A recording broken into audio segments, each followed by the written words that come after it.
Yo, what's up? Magandang hapon mga tropa. Ayun, alright. So, welcome back again sa ating panibagong vlog, no? So, napablog tayo nang wala sa oras mga tropa. Dahil may good news tayo dito sa mga nakasalang dito sa atin, sa mga brother pen natin, alright? So, grabe mga tropa. So, sana nga hindi na ito masayang. Dahil yung isang golden girl natin, ayun na siya mga tropa, naglilimlim na. Ayun na siya, oh. Naglilimlim na siya mga tropa. So nagsimula siyang maglimlim kahapon. So kahapon kasi inobserbahan ko, bali ang tawag dito, tinignan ko siya. Talagang bababa lang siya, kakain. So akala ko kasi nangingitlog pa rin siya. Pero talagang pagkatapos ng kumain, umaakyat na ulit siya. Tapos hindi na siya bumababa. Tapos pagdating ng hapon, magpapakain ako, dun lang ulit siya bababa. So nagsimula siyang maglimlim mga tropa. Right. Magkakaroon na siguro din tayo ng mga pasisiw. At sana nga ibigay ni Lord yung pasisiw na yan mga tropa. Kasi nung nakaraan kasi may pasisiw na sana tayo, kaso nasayang.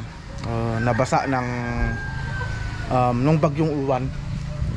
Yun nga yung sinasabi ko, na sayang yung oras, pagod, saka yung patukan natin dun sa dun sa isang inahin natin. Pero okay lang yon, tapos na kasi yon. So bumangon ulit tayo at ito na, nagbunga na yung ating paghihirap na naman, yung pagpapatuka, pagpa-priming, ano pa, basta lahat na ng paghahalaga sa manok, ginugol natin dyan para lang magkaroon tayo ng quality na itlog. Tapos ngayon syempre dahil nagdilimlim na yung isang golden girl natin, it's time naman mga tropa para magbigay tayo ng ito, calcium lactate. Yan, magbibigay tayo ng calcium lactate. So katatapos ko lang pala magbigay ng patuka sa kanila. Itong mga nakasalang natin, lahat na bigyan na natin ng patuka. So ngayon mga tropa, ibibigay naman natin nito para sa nagdilimlim na inahin natin, para anong tawag dun, magkaroon siya ng tibay sa buto niya. Kasi ang mga broodhen mga tropa, siyempre maghapon yan na nakayoko, di ba? O nakaupo. So yung mga buto nila siyempre nangangalay yan o lumalambot, naninigas. Kaya susuportahan natin siya ng calcium lactate mga tropa. Right, so magbibigay tayo ng calcium lactate. So didisturbuhin lang muna natin siya saglit. Right.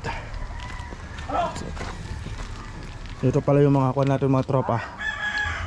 Albano sweater.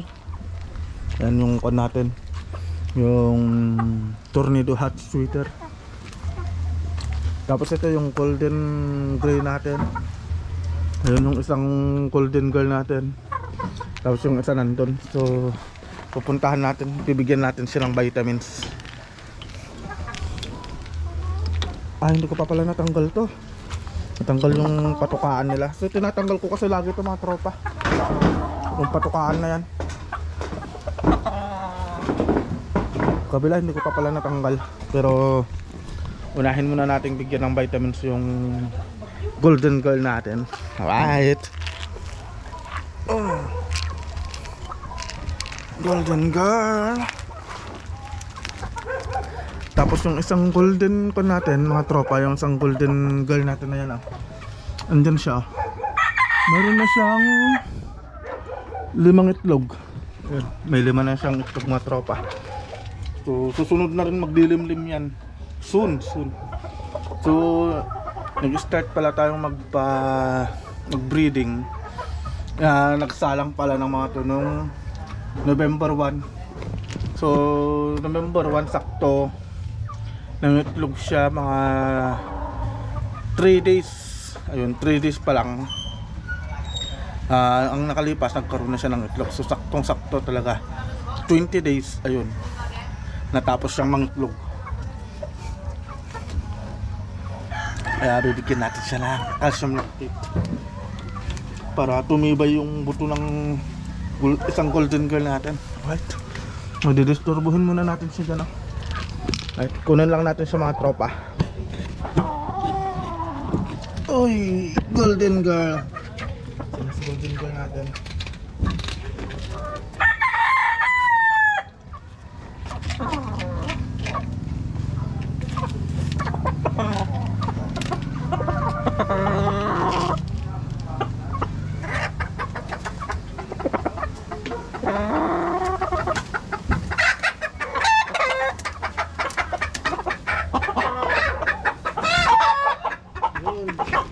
Alright mga tropa, so ito yung golden girl natin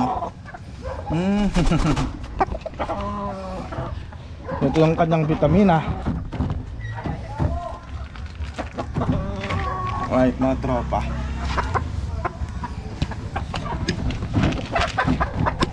ano pakita natin, ayan ayan ayan siya calcium lactate mga tropa. Ayan ang calcium lactate.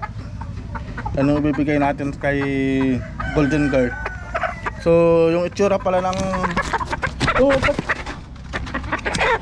itsura pala ng vitamins na to ganito lang mga tropa ayan puti. Ay so bibigyan lang natin saglit si golden girl mga tropa. Alright,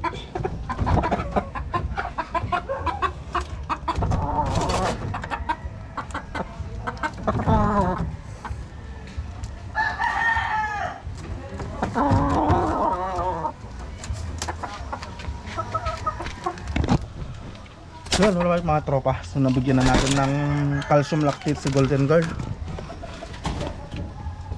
Yan, susuportahan natin yung mga manok natin para hindi sila manghina. Susuportahan natin sila ng mga vitamins, tapos hindi natin sila pababayaan ng patuka. Alright, yun lang yung update natin mga tropa sa araw na to. So yun nga, good news, nagdilimlim na si golden girl mga tropa. Right, so see you sa next na vlog natin mga tropa. Sana nakapagbigay ako ng konting idea sa inyo na kapag nagdilimlim na yung mga alaga nyo o yung mga broodhen nyo, ito yung pinaka the best na ibigay nyo para tumibay yung mga buto nila, yung katawan nila, ganyan. Right, so see you sa next na vlog natin mga tropa. Bye.